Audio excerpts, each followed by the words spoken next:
tampak simetris, tidak ada deformitas, tidak ada jejas atau tampak saya dingin banget, maaf ya kalau komentar. Tidak ada jejas, tidak terlihat seperti adanya patah tulang gitu. Terus kalian lihat juga bentuknya. Pas kalian lihat bentuknya itu kalian ada ke samping ya. Kenapa? Ada ke samping atau kalau pas dia tidur kalian lihat dari bawah? Karena kalian mau ngelihat bentuk dadanya. Kalau kalian cuma lihat dari belakang nih misalnya, dari belakang ini. Oh bagus ya badannya dia ya, segitiga kepalanya.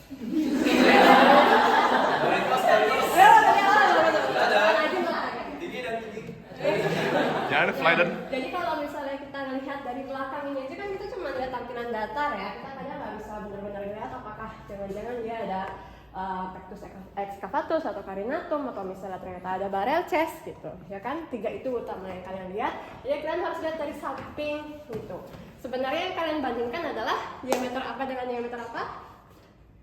Diameter lateral atau dari samping ke samping dan diameter antero-posterior. Nah, seharusnya lateral itu lebih lebar dari antero-posterior ya, seperti dada-dada yang pada umumnya kalian lihat lah. Tapi kalau misalnya ternyata lateral sama antero-posterior itu sama persis, dia bentuknya kayak apa? Gentong. Kalau gentong itu berarti dia apa? Barrel chest.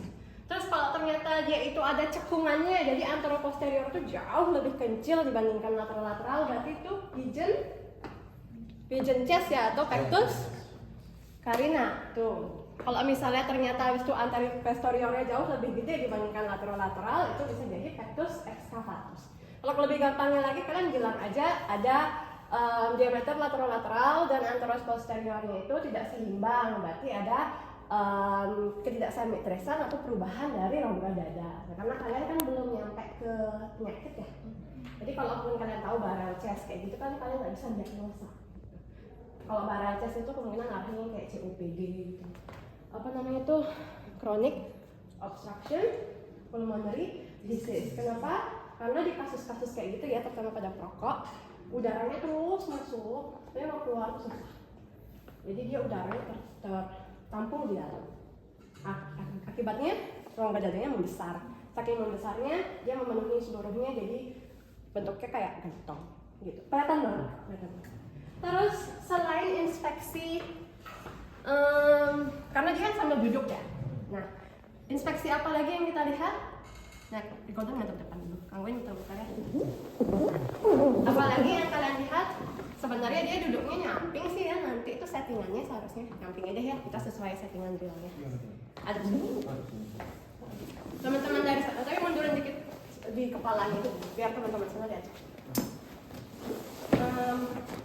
Paru, inspeksinya itu kan gejala dari penyakit paru itu, biasanya nggak pegang modul kalian soalnya, tapi kayaknya nggak apa-apa juga kalau kelebihan. Gejala dari paru itu tidak hanya di parunya saja. Apa gejala kalau sesak nafas itu biasanya yang paling umum, biasanya waktu COVID itu dibilang biru. Ya, ada tanda biru di tangannya atau di wajahnya itu kelihatan pucat dan biru. Jadi kalian harus minta pasien untuk leg artisnya, kita minta dia kayak gitu. Bapak coba angkat tangannya Bapak. Nah, kalian lihat ujung-ujung jarinya. Ada tidak tanda cyanosis periferal? Karena kita lihatnya di perifer di jari-jari, kita melihat kebiruan, istilah kedokterannya itu cyanosis. Apakah ada tanda-tanda cyanosis periferal atau enggak? Terus lihat ada tanda-tanda dia tremor atau enggak? Karena orangnya sesak nafas pasti ada tremor dikit. Terus baru kalian minta tolong bapaknya bikin gerakan kayak gini, love, tapi atasnya aja. Tujuannya apa? Nah, kalian pernah dengar namanya clubbing finger? Jadi ujung, bisa nanti kalian searching, ujungnya itu dia gemuk-gemuk, ujungnya sini. Ya, gemuk sampai kalau misalnya kalian papatkan itu ada celah kan? Ada celah ya, ada celah. Itu berarti jari kalian normal, tidak clubbing finger. Tapi kalau misalnya ada sesak nafas yang sudah lanjut lama, celahnya ini hilang karena ujung jarinya gemuk-gemuk. Ya, ini kan ada celahnya ya. Nah, karena ujung jarinya gemuk-gemuk. Itu namanya clubbing finger itu tanda sesak yang kronis atau sudah lama. Nah, jadi itu penting juga buat kalian inspeksi dari mana namanya, dari luar ya, tapi yang di luar paru. Telunjuk aja ya, kalau yang lain tuh dia ada sih, cuman kalau orang-orang gemuk biasanya ini nggak ada cowok gemuk, warnanya bagus. Biasanya tuh dia apa namanya lumayan ya kan. Oke, terus kelihatannya itu coba deh cari kalian clubbing finger, itu tuh nggak sekedar hilang celahnya, tapi bener-bener gemuk. Bener-bener gemuk kayak kalau kalian nonton Harry Potter itu loh, yang nomor 3, yang pas bibinya itu dikembungin itu, kan jarinya dikembungin gitu kan, kayak gitu. Oke, terus setelah itu baru kalian lihat ke mukanya, wajahnya. Kita lihat ada sianosis sentral atau enggak gitu, karena biasanya juga kelihatan di wajahnya sianosis sentral. Oh ya, saya lupa di tangannya. Tangannya sekali lagi kalian suruh balik nih ya. Tadi kan gini, sekalian suruh balik itu kita nyari yang namanya tanda-tanda dia merokok. Biasanya ada cigarette mark, jadi kayak bekas tarnya sigaret. Nah, kan rokok. Kan rokok itu kan di batang itu salah satunya terbuat dari tar ya. Tarnya itu dia bisa ninggalin noda kuning-kuning. Mani Golden nggak ngerokok berarti ya kan? Gitu. Oke. Nah, setelah itu baru kalian lanjut ke inspeksi sudah. Lanjut ke habis inspeksi palpasi. Nah, jangan lupa sebelum kalian palpasi, ya. Oh, wajah kalian melihat sianosis juga, lihat ada kebiruan atau enggak, sama kalian bisa cek dia ada anemia atau enggak. Anemia itu juga bisa termasuk tanda kondisi-kondisi kronis kan gitu. Oke. Terus baru kalian lakukan palpasi. Hadap sini dulu biar teman-teman lihat. Hadaplah. Nah, jangan lupa tangan kalian kan setelah kalian tindakan aseptik ya. Nah, ini benar-benar kalian terus lakuin ini ya. Karena kalau kalian diam nanti tangannya dingin lagi. Kayak sekarang kan dingin nih. Kalian giniin biar dia nggak kaget dan biar pasien nyaman. Dan kadang kalau orang posisinya udah sakit ya, apalagi orang tua pasti ngerasa kedinginan. Apalagi ruang kalian kadang besar ber-AC, jadi ber-AC, dia nyeri dengan rangsangan dingin itu kadang memberi rasa false positif nyeri gitu, seakan-akan kayak ada nyeri padahal sebenarnya tangan dingin kan gitu. Oke. Nah, jadi kalian hangatin, terus baru kalian lakukan palpasi pertama. Untuk apa? Kalian mencari jejas dulu ya. Kalian cari jejas terutama pada pasien-pasien di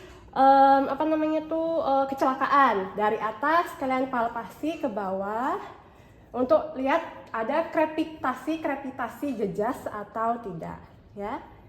Sudah?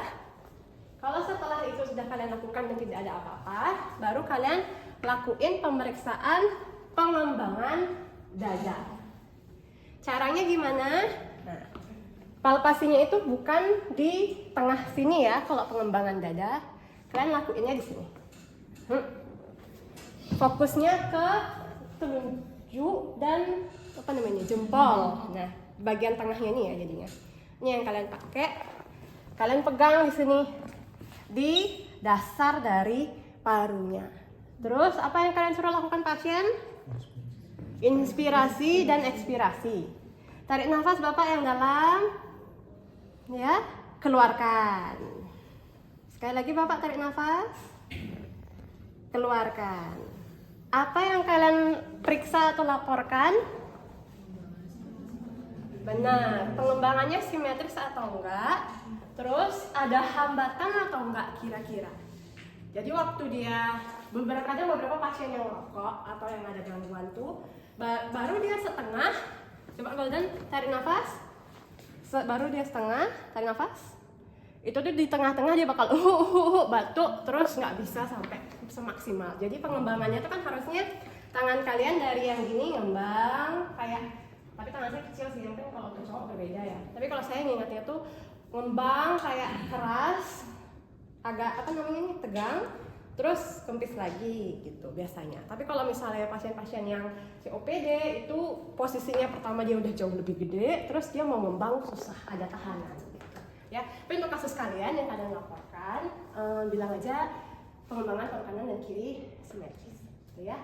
Kemudian setelah itu, apalagi palpasi kalian? Satu lagi, fremitus taktil. Nah, jadi kalau di paru belakang, kalau saya nggak salah itu ada 3 posisi. 1, 2, 3. Sejajar dengan scapula yang di atas, batas scapula di atas, di mid scapula dan inferior dari scapula. Nah, kalau di paru belakang, kalian pointernya scapula ya. Kalian bisa tahu scapula dari mana? Acromion ke belakang, kalian telusuri kan itu si sayapnya si scapula. Nah, ini pasti kerasa banget. Nanti kalian boleh raba-raba dia. Nih, kan? Kerasa banget ya bentuknya scapulanya. Jadi di sini, di tengahnya, di bawahnya. Pastikan kalian itu benar nempel, agak sedikit menekan ya. Nah, biar kerasa. Terus pasiennya kita suruh apa? Suruh ngomong 99. Bapak minta tolong ngomong 99 Pak ya. 99. Lagi Bapak. 99. Sekali lagi. 99. Oke, apa yang kalian nilai? Perbandingan kanan dan kiri. Hantaran kita ngomongnya ya, kalau untuk palpasi fremitus taktil. Hantarannya yang kanan kiri sama atau enggak? Kenapa? Karena dalam beberapa kasus, semisal ada massa yang kayak gitu, hantarannya itu bisa berkurang, air itu bisa berkurang. Tapi kalau misalnya ada kayak pneumonia dan kawan-kawannya yang mengisi bronkofasikuler, itu malah bisa meningkat hantarannya dan kanan kiri itu bisa jadi tidak simetris dan atas bawah juga tidak simetris. Nah, makanya kalian perbandingkan kanan kiri, atas bawah gitu ya. Apakah dia hantarannya sama atau tidak, atau mungkin ada hantaran yang lebih keras atau lebih lemah gitu ya. Ngomongnya apa? Terminologinya hantaran ya. Jadi jangan kalian bilang fremitusnya makin keras atau apa gitu, enggak. Kita ngomongnya hantaran gitu. Terus setelah itu baru kita lanjut ke palpasinya. Udah selesai belum? Sudah ya, untuk yang di belakang palpasinya sudah selesai. Baru kita lanjut ke perkusi. Nah, untuk perkusi ini ada yang gimana ya? Perkusi itu sebenarnya di nyatanya itu jarang kita lakukan di paru belakang ya. Biasanya kita langsung ke auskultasi aja, perkusinya yang di depan. Tapi kalau batas itu ada titik-titik perkusinya, kalau nggak salah 1, 2, 3, 4, 5, 6, 7, 8. Mari kita cek batas biar sesuai.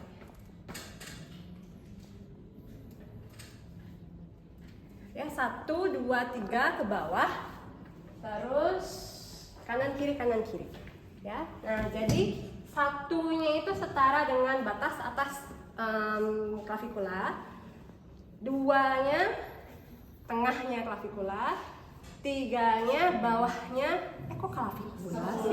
Skapula, maaf, bawahnya skapula. Terus habis itu 4 dan 5 tepat di bawahnya si skapula, 2 titik, 4, 5. Terus di bawahnya lagi di dasar paru 4, 5, 6, 7. Jadi 1, 2, 3, 4, 5, 6, 7. Beda sama perkusinya jantung ya. Kalau perkusinya paru, dia harus kanan kiri, kanan kiri, kanan kiri. Jadi nggak yang ke bawah dulu kanan selesai terus habis itu kiri, nggak gitu. Tapi kanan ke kiri, kanan kiri, kanan kiri, karena kalian membandingkan simetris atau enggak bunyi sonornya antara yang paru kanan dengan paru kiri. Tuh. Nah, 1 kan? Kalian bawa ke sebelah. Coba tekan dikit.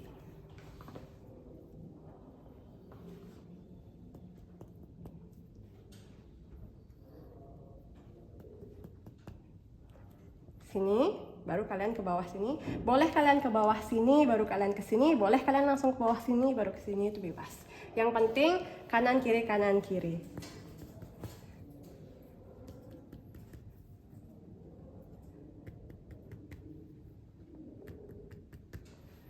Terus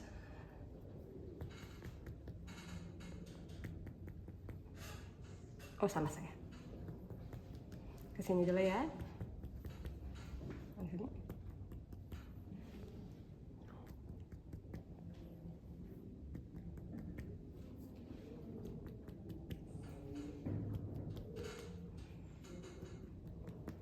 Nah, jadi 7 poin. 1, 1, 2, 2, 3, 3, 4, 4, 5, 5, 6, 6, 7, 7.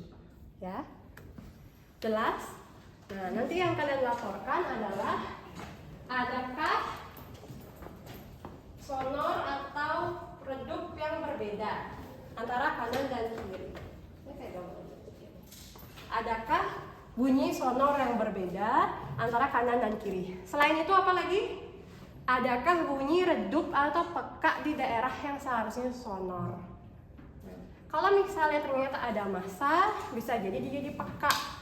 Kalau misalnya ternyata ada cairan, dia bisa jadi lebih redup. Kalau ternyata cairannya cuma di kanan, kiri enggak, bisa aja yang di kanan itu terdengar lebih redup atau sonornya nggak begitu kedengaran dibandingkan yang kiri. Nah, jadi kalian harus bilang terdengar sonor di seluruh area paru, kanan dan kiri simetris, tidak terdengar suara redup maupun peka ataupun timpani pada area paru. Kenapa kita nyebut timpani juga? Karena pada beberapa kasus ada kasus pneumotoraks. Kita nggak ngomong timpani sih, kita ngomongnya hipersonor. Hipersonor. Timpani itu kalau ada hernia diafragmatikum ususnya naik ke atas, baru bisa jadi timpani. Tapi realnya jarang sih kita ngomong ini hipersonor nih gitu. Kita ngomongnya kayak ini kayaknya suaranya kok lebih keras ya dibanding sebelahnya, suaranya nggak sama. Kita kirim ke X-ray, oh ini ternyata gitu. Jadi kita nggak langsung ngediagnosa itu apa hanya dari perkusi saja. Pasti ada pemeriksaan penunjangnya berupa X-ray karena gampang ya prosesnya. Gitu. Setelah perkusi, baru kalian lakukan auskultasi.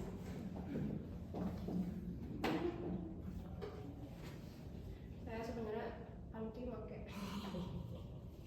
stetoskop yang saya tidak kenal punya siapa. Oke. Untuk auskultasi yang di bagian belakang kalian bisa periksanya sama dengan titik perkusi. Oke, jadi lebih gampang.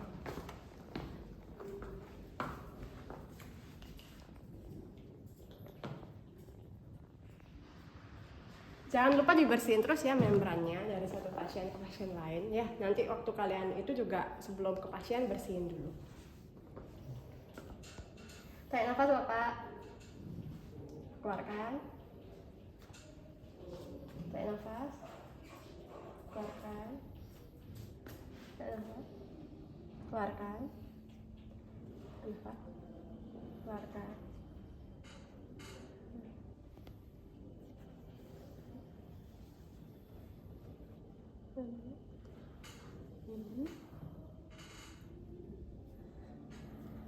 Kenapa?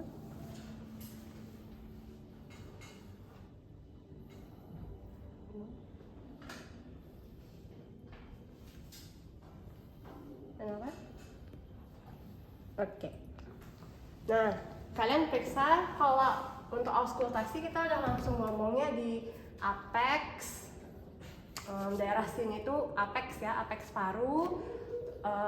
Sebenarnya kan cuman lobus, yang punya 3 lobus siapa? Paru kanannya, cuman kanan yang punya tengah. Jadi kalian bisa ngomongnya daerah apex bersih. Untuk auskultasi terdengar semuanya daerah apa namanya di sini? Suara apa di sini? Kalau di sini, kalau dari anatominya trakea di depan, terus di sini udah mulai masuknya apa? Masih bronkial ya di sini kan area bronkial kan. Suara bronkial di sini masih ada. Di sini sudah sampai ke pojok-pojok dia. Ini kan di pojok-pojok kan. Kalau bronkusnya bercabang, ujung jadi apa? Alveolus, berarti suara alveolar. Jadi kalian bisa bilang di apex suara bronkial terdengar jelas, simetris kanan dan kiri. Di dasar paru suara bronkial, suara alveolar terdengar jelas, simetris di kanan dan kiri. Nah, kalian bisa bilang gitu. Nah, terus apa sih yang sebenarnya kalian cek ya di suaranya ini? Nah, itu pertama kalian harus ngerti ciri-ciri dari suara bronkial itu apa, suara alveolar itu apa. Itu nanti kalau misalnya suara alveolar ekspirasinya itu jauh lebih panjang yang kayak gitu. Terus nanti di daerah atas inspirasinya yang jauh lebih panjang gitu ya. Tapi itu susah untuk dideskripsikan. Kalian bisa ke YouTube, ntar dengar, oh ini suara yang di atas kayak gini, suara trakeal, bronki, alveolar yang di bawah itu nanti suaranya beda-beda. Nah, kalian bisa sih dengerin diri kalian juga, oh gini suaranya, bandingin kanan dan kiri. Nanti kalian bakal dengar daerah sini tuh jauh lebih keras. Daerah sini tuh keras sih, tapi enggak senyata ini suaranya. Karena memang yang di sini kan alveolusnya yang banyak pertukarannya udaranya utamanya kan ke sana gitu jatuhnya ya. Tapi nanti karena kalian masih yang fisiologis, kalian tinggal bilang suaranya simetris, tidak ada suara-suara tambahan. Nah, suara tambahan ini yang harus kalian hafalin. Suara tambahan yang mungkin ada tuh apa aja sih kalau di paru? Wheezing. Wheezing biasanya terdengar di mana? Apa? Asma, benar. Tapi area mana? Nah, kalau dari patofisiologinya asma, sorry ya, panas sekarang, AC-nya tanya. Patofisiologinya asma dia menyempitnya di mana? Bronkus dan bronkiolus. Daerahnya bronkus di mana? Di sini ya. Jadi dari atas itu kalian udah dengerin dia ada mengimbingnya, dari tengah kalian udah dengerin mengimbingnya. Di alveolar malah enggak terlalu. Jadi daerah tengah-tengah ini udah mulai. Nah, itulah pentingnya kalian ketika melakukan pemeriksaan itu, kalian nggak cuma membayangkan, oh ini punggungnya golden, tak gitu aja. Tapi kalian bayangin anatominya, kan sini mulai masuk, di sini mulai masuk ada apa namanya trakea, ada habis itu ada bifurkasionya, mulai menjadi bronkus naik ke atas ke bawah, daerah-daerah sini sudah mulai muncul alveolusnya. Nah, dari situ kalian membayangkan, oh sekitar sini, kemudian kalau ada wheezing paling keras paling sekitar sini gitu. Nanti kalau misalnya dia pneumonia, nah kemungkinan besar kan mulai dari bagian bawah ya, dari bagian alveolarnya dia alveolarnya dia sudah mulai suaranya terdengar. Pneumonia itu apa? Ronkinya biasanya ronki apa? Basah. Basahnya basah apa? Halus. Jadi ada ronki basah, ronki kering, ronki basah halus, ronki basah kasar. Ya. Kalau pneumonia biasanya ronki basah halus kita.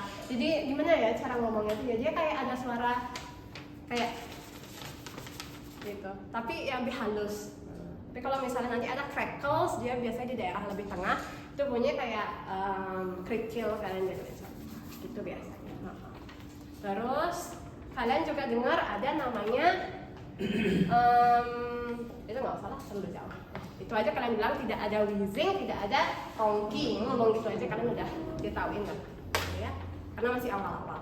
Nanti ketika kalian sudah belajar patologisnya, baru kan kalian sesuai dengan penyakit. Oh, kalau kemungkinan kalian curiganya itu TB berarti di mana? TB di kasnya TB, dia seperti awan. Karena dia seperti awan, TB itu kas dia ngumpulnya di daerah apex paru. Jadi ketika kalian dengerin di apex paru, baru terdengar ada ronki-ronki yang rada kasar, TB. Mulai pada bawah-bawah itu pneumonia, daerah tengah itu bisa jadi wheezing. Kalau ada masa suaranya menghilang, tidak ada suara di daerah itu. Kenapa? Karena bronkusnya atau alveolusnya atau mungkin bronchiolusnya itu tertekan oleh massa. Massa kan tidak punya komponen-komponen itu ya, jadi dia tidak menghasilkan suara paru. Itu logika berpikirnya. Tapi untuk kalian nanti, kalian tinggal melaporkan bahwa suara paru terdengar sesuai dengan lokasinya, bronchiolar, alveolar. Kalau di depan nanti ada trakeal, simetris kanan dan kiri, terdengar di seluruh area paru. Oke, apakah sudah selesai daerah posterior? Sudah ya. Oke, kira-kira ada yang ditanyakan dulu atau enggak yang posterior? Aman? Nah, kalau aman bisa berbaring. Bapak, sekarang saya periksa yang bagian depan ya. Nah, bagian depan apa yang kalian lakukan? Sama, inspeksi juga. Bagusnya sih kalau kalian inspeksi dari bawah ya, karena dari bawah itu yang dia paling kelihatan. Misal nanti kalau ada pectus carinatum yang dia terlalu masuk ya, ini kan masuk juga golden karena dia berotot ya. Tapi kalau pectus carinatum tuh jauh dia lebih cekung di bagian, kayak bentuk love gitu loh. Kayak bukan bentuk love, kayak apa? Ini kayak yang orang Korea suka bikin tuh loh, dia kayak gigit gitu, ya kan? Terus, nah ya itu kan, gitu kan. Saya nggak tahu cara ngomongnya, nanti bisa teman-teman. Atau nggak kalian cari aja pectus carinatum, ya, pigeon chest. Oke, jadi kalian sama seperti tadi ya. Coba saya anggap aja saya praktek. Permisi Bapak, ini saya sedang melakukan inspeksi. Saya tidak melihat adanya asimetri dinding dada Bapak kanan dan kiri itu sama, tidak ada deformitas. Untuk bentuknya normal Bapak ya, tidak ada bentuk-bentuk seperti barrel chest atau pectus carinatum atau pectus excavatum. Kemudian saya lihat tidak ada deformitas ataupun tanda-tanda jejas ataupun kecenderungan atau kecurigaan ke arah patah tulang ya Bapak. Selanjutnya saya mulai lakukan pemeriksaan palpasi ya Bapak. Saya hangatkan tangan saya dulu. Permisi ya Bapak, saya akan pegang beberapa area dada ya Bapak ya. Mungkin sedikit tidak nyaman. Ini ngapain? Cari jejas dulu. Terutama, nah ini dia tegang nih, tapi ini pendek juga sebenarnya ini. Ini harus rada dibuka ya tangannya. Kenapa? Karena rongga dada tuh sampai sini, ya. Jadi kalian harus cari-cari juga daerah sini. Daerah yang paling cenderung patah itu daerah mana sebenarnya? Daerah lengkungan sini malahan. Iya, jadi kalian terutama pas nyari jejas itu kalian harus cek daerah-daerah sana. Kerasa banget nanti kayak apa namanya tuh, kretak-kretak gitu loh, kayak kalian main bubble wrap. Kayak kalian main bubble wrap, tapi bubble wrap itu di bawah kain gitu. Itu keras. Tapi sekalinya kalian nemu itu, jangan makin ditekan aja. Maksudnya kalau bubble wrap kan kalian makin gitu kan. Kalau itu kalian udah agak curiga, kalian coba raba lagi lembut kayak di apa namanya, di belai-belai aja. Terus kalian bikin, oh ini mungkin curiga, mungkin dia ada fraktur. Terus kalian telusuri itu kemungkinan besar kosta berapa, foto kalian cari. Oh kalau ada tanda fraktur, kalian harus curiga ada pneumotorak dan kawan-kawan. Nanti itu kepanjangan nanti, ya kan? Tidak ada nyeri ya, saya lupa. Nyeri juga tanya. Nyeri nggak Bapak? Nyeri, nggak ada apa namanya krepitasi. Selanjutnya saya lakukan pemeriksaan fremitus taktil. Bapak 99? 99. 99? Untuk yang terakhir, kalau di depan kalian bawa rada ke samping. Saya lagi Bapak? 99. Kalian laporkan lagi untuk fremitus taktilnya, hantarannya sama ya Bapak, kanan dan kiri. Tidak ada yang lebih lemah maupun lebih keras. Kemudian saya lakukan pemeriksaan perkusi. Perkusinya paru. Dek, kamu di sini aja, biar teman-teman bisa lihat. Perkusinya paru anterior itu lebih banyak. Nah, lebih banyak dan kalian bisa lakuin di linea midclavicular. Nah, jadi di linea midclavicular kalian telusuri dari mana? Dari supraclavicula. Ini sudah kalian perkusi. Sini. Terus baru kalian masuk ke SIC-nya. Enaknya itu di linea midclav karena nanti menelusurinya kalian lebih gampang. Cara gampangnya kalian dilihat di linea midclav dari puting susunya sih sebenarnya ya, cuman golden dia agak, karena dia berotot, puting susunya bergeser ke samping gitu sebenarnya. Soalnya. Tapi kalau misalnya orang-orang yang gemuk itu yang kalian agak susah. Tuh. Ingat kanan dan kiri.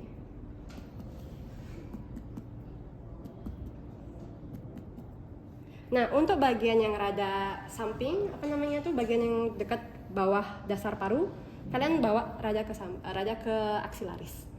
Dan ikuti kostanya. Kalau ini kan dia datar ya, datar. Ini apakah dia datar? Enggak, dia rada naik. Kalau kalian lihat dari anatominya kan naik. Jadi kalian gini, sakit ya?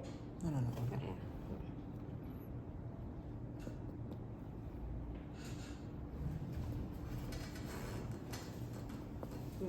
Kalian lihat, nilai, dan laporkan apakah sonor di seluruh lapangan paru, apakah ada keredupan atau ada peka atau ada hipersonor, dan apakah simetris kanan dan kiri. Itu kalian laporkan. Udah selesai kalian perkusi, baru kalian lanjutkan ke auskultasi. Nah, untuk auskultasi ini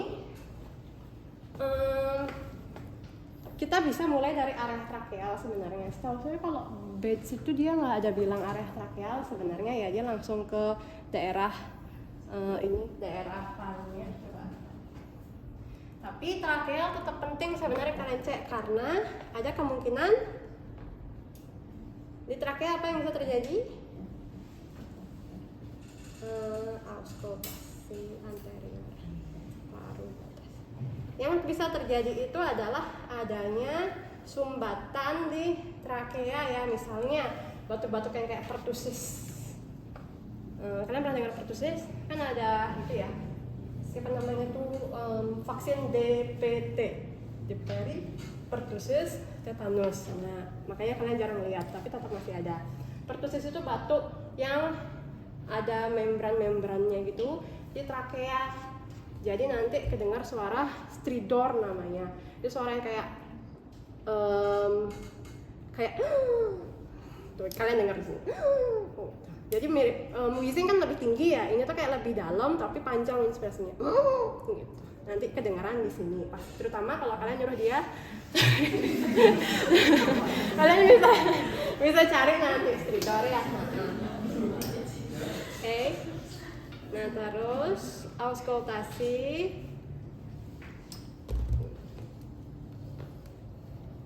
Tetap aja mulai dari trakea deh ya. Dari trakea.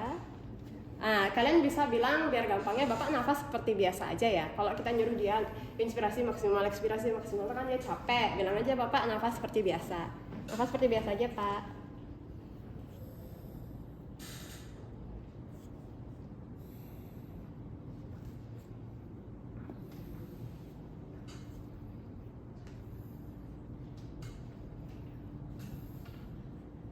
Ingat batas jantung ya.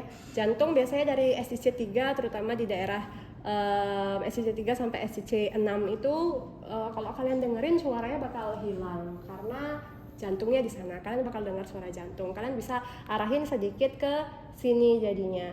Tuh. Ini lebih ke, saya nggak pernah pakai pakem-pakem tertentu sih, tinggal ikutin aja kan. Kalau sini kalian kedengeran jantung, kalian sini langsung muncul suara vesikuler. Suara alveolar. Saya fokus ngeliat kamu deh, cakep.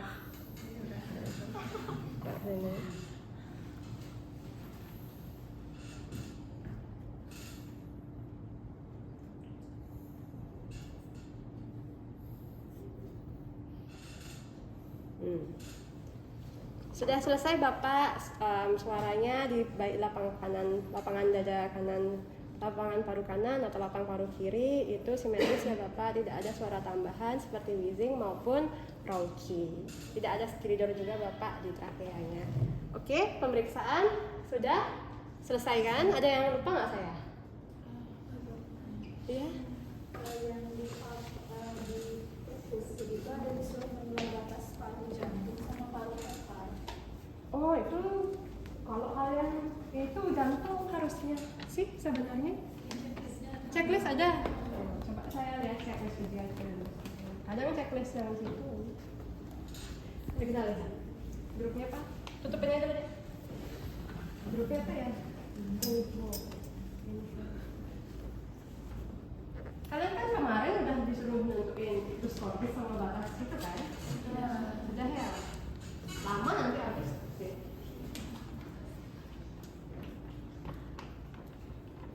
Responsi CSL 2.2 basic respirator. Ini